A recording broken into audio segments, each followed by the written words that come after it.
Good evening. Well, it's not quite evening. It's 10 minutes to 5 in the afternoon, February 24th, 2018 here in Hermitage, Tennessee. Welcome to Group. Welcome to week 9 of the OBS Guided Study Group. This week we're going to be covering hotkeys, we're going to be covering advanced setup, and we're going to be covering transitions.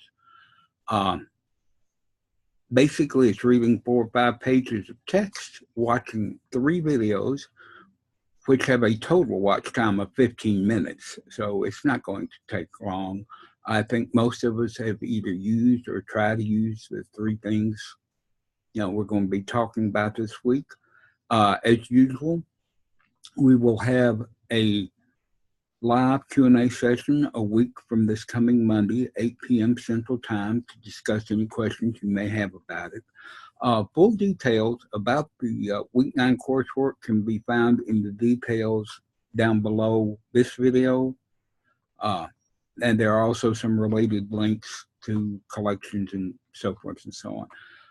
We are glad that you have followed this far, and we look forward to seeing you a week from Monday. Well, actually, there's one coming up this coming Monday for the week 8 coursework that we'll be dealing with this coming Monday night, and then the next Monday night will be for week 9 coursework.